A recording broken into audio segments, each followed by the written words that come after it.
Alright, take 3 on this little video I've been trying to do. My son's been calling me. Wife's annoying the fuck out of me. So it's just, let me just get this video out of the way. A little update for everybody. I was wondering what's going on. So the Losi Dbxle had 1100 kV castle in there. That motor can't handle it. So that motor is trash. It blew itself up. So I swapped in a 6-pole speed run motor. I had 7 sitting around in a speed run car. Up there, I got a speed run car. It's pretty powerful, but not anymore. I don't know what it's gonna do now. I threw this 1150 kV motor in there, 6-pole, 5870 TP, very powerful motor. I had that with the Max 4 on 10S, and I did some running with the truck on these stock size wheels, and I ended up destroying the front axle, completely destroyed the joint there. So what I ended up doing, put these FID axles on there. Let me see if I can zoom in on it. You can see it. Yeah, FID racing. So I threw those axles on there, put the front belt crank on there, the belt crank bracing. I'm gonna do the rear as well. And when I put those axles on, they're a little thicker than the other ones. So when this torque twist of the plastic arms, it's gonna touch the shocks. I don't really like that. So I put these aluminum arms to put those on there so I could stiffen everything up on the bottom end at least, so I could stop the rubbing of that, get the power down. Also, picked up the big boy 125, so gonna throw that motor in there, heavy gears, set it all up properly, should be fine. And also all this dirt, most of it was from before, but a lot of it came out of this.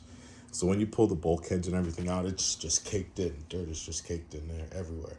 So I'm gonna do a full cleaning of this as well, get that back together. So the only difference now is gonna be the arms, the belt crank, big series motor, ESC mount, and we're gonna go from there. Right now it's running a 44 tooth pinion spur, 44 tooth spur. I'm gonna run that with a 27. Thanks to, shout out to Saga Racing, they make the best pinions. So I'm gonna run up with a Saga 27 on there, see what it does. Update on the Kraken, parts are coming in for it. I got the chassis, it's a beautiful piece. It's gonna be a nice truck when it's finished. Hopefully it runs. With all the effort that I put into it, it runs as good as I hope it looks. So, got the chassis. Strut tower came in. All the stuff kind of came in at the same. All the stuff kind of came in at the same time. Pardon that. So, the motor mount came in first, of course. Electric conversion. Got the belt crank on the top. Got that. The rear cover for the transmission. Also got the turnbuckles, the belt cranks, the steering, the aluminum for that as well. So also got the center brace as well. I gotta order some wheels and a couple more stuff. I think there's another half of this belt crank laying somewhere around. I don't know where the hell it is. I know it came up. There it is. There it goes. Beautiful. So yeah. So chassis is in a box somewhere. These are parts that are going on the truck. Gotta buy servo, some more stuff, some batteries, electronics, motor.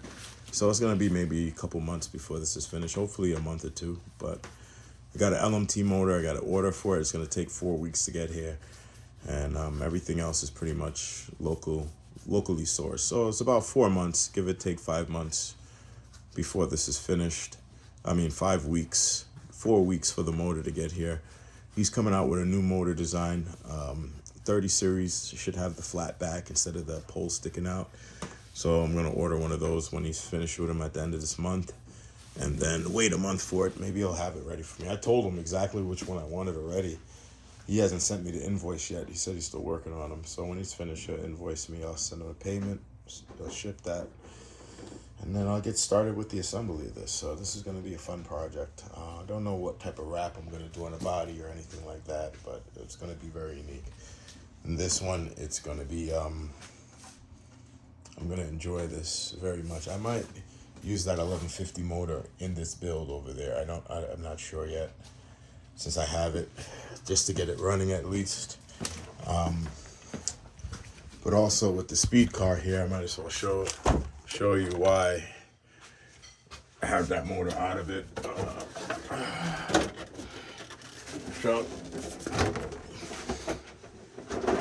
So Armor Limitless. It's a speed car. Last time it ran, it did 150 miles an hour in 1,000 square feet, in 1,000 feet. And that's pretty good. It had a lot left, a lot of room left. It was just a testing run, and it was working out good. So I pulled everything out, and then I put it back in, kind of. So ended up changing it, put a LMT motor in there. I got a 2280 4-wind with the flat back PCB. If you can see that, I don't know. This car's kind of heavy. Bear with me. Got some weight to it. So, if you can see the motor, the back where the motor ends, it's flat. Usually, with these motors, the poles come out a good distance, and it prevents you from running it. So he's supposed to be doing these with the 30 series. I'm looking forward to picking one up and trying it out. And he's also going to have the sensor port on the back of it. So, but this is a 4-wind. They don't really rate their motors. It's more whatever you want to put through them, and how much load you have depends on how they spin. So this 4-wind, I have it hooked up to 10S, a 6 and a 4S battery with the Max 4 Hobby Wing setup. And I'm looking forward to getting this run. I just lubed it up, and it's ready to go. So that's why the 1150 is not in there anymore, because I'm running the 2280 in there. But pretty much I had it before 4234, and I just reversed it. Now I'm running 3442. Pretty much same thing, different. I'm wanting it to spin a little past 60,000 RPM, so I'm interested to see how that will work. So I have this motor sitting here, and I'm not sure what I'm going to do with it yet, but I think I'm going to run it in the Vecca 5 just to break it in, get it started, get it moving, see what it's like. And I'll determine if I go up on the KV or not. But I do want to run 12S on that. So I want to give it the full beans. And the LMT motors will do it. So this is getting an LMT whenever it's done. And this one here, it's going to go into this. This is very heavy right now. It's only going to get heavier. So I look forward to seeing this move under full power and be able to shred the tires, and it's just fun. I guess that's how I broke this axle, because it was putting out full power, and I don't know how much horsepower it was, but it was enough to wheelie this truck at 60 miles an hour with a broken axle. So, and I was running the same 44 in the gears, but I was running an 18 tooth on the pinion.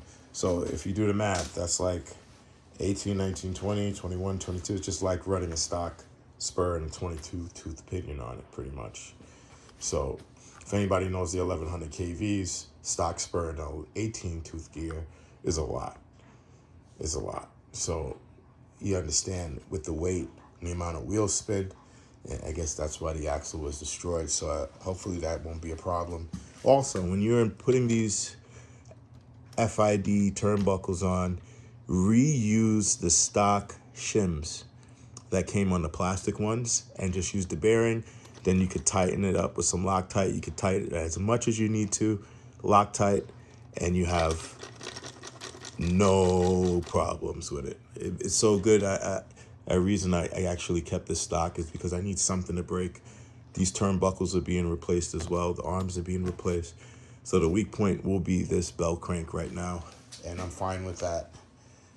I'm fine with that. This truck is heavy, and when I take it out, it's usually being ripped at full throttle for 10 minutes before something breaks. And if nothing breaks at that, then the batteries are pretty much done. So that's what I have it for. Just trying to get over 100 miles an hour with this pig. And we'll see how that works. This is going to be something different. It's not going to be a top speed rig. It's just going to be a fun truck. I had a lot of fun with my Super Baja Ray and my Super Rock Ray.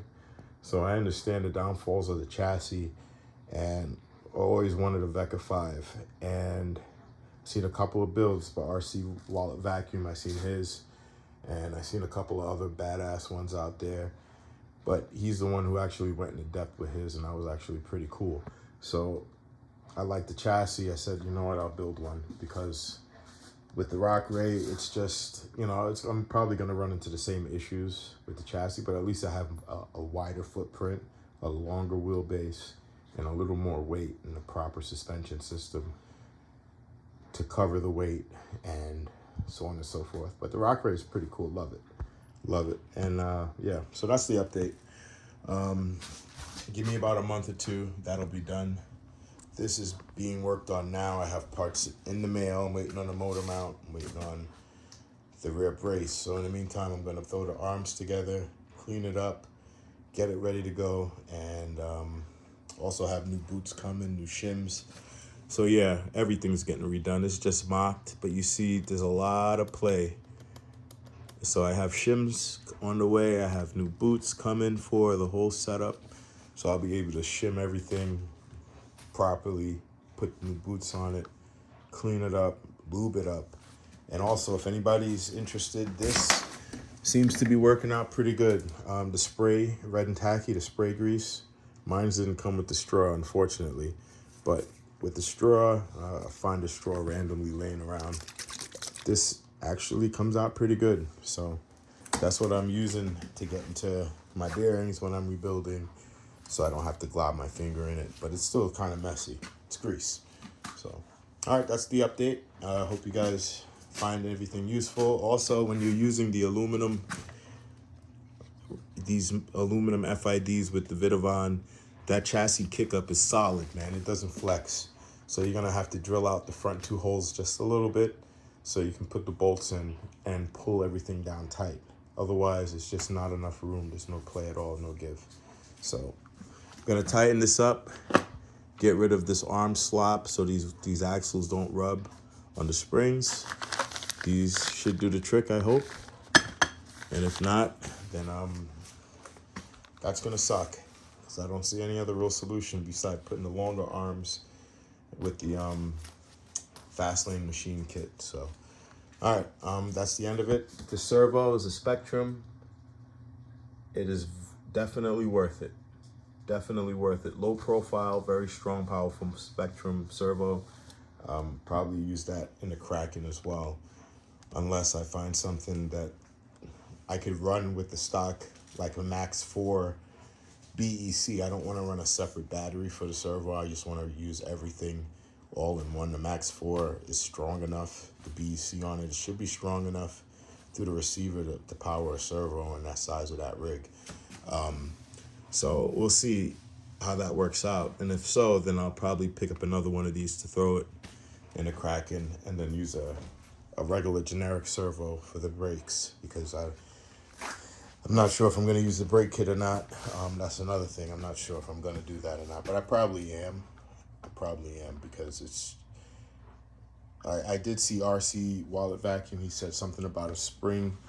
The spring is not there to keep the pads apart, but he used the Losi 5T spring. It worked right up. So I'm keeping things in mind when I'm putting this together. Like I said, it's not a rush. It's going to take its time. But I am looking forward to starting to assemble this. So when this project is done, and if I don't have everything for this yet, then I'll start on the 5T first, while I still put parts on that. The 5T I'm going to convert into the XLT with the longer roving arms. And I already actually have the tires sitting over there in the corner. So that'll be pretty cool. And if LMT works out the motors in time, then I'll put this motor in the I'll put that motor in the other one, in the 5T, and I'll use the special motors on these two special projects, because even the 5T is going to be special. I have a Taylor chassis and the bulkheads coming for that, so that's going to be a special project as well. All of them are going to kind of be special, so I might end up getting two more of these if they just seem to be the best solution to move the trucks around, or like I said, I like being unique. I like the 2 poles. I like high KV, and I like a lot of power. So LMT is the other alternative. An 1150 kV, 1200 kV, 2 pole, 3080 or 3100 with the max would be fine. So that's the next step. So hope the video wasn't too long. Hope it was informative. These arms are getting replaced along with these plastic chassis and well in the rear. The whole truck is going to get a nice thorough cleaning and a rebuild. So like I said, new boots everywhere. It's just, the truck just goes through a lot. I drive it pretty much every day. So I RC every day. Every day is an RC day for me. So you understand, if it's not this, it's one of those. If it's not one of those, it's one of the speed cars. It's something. But right now it's all off-road. So that's why this is getting torn up so much.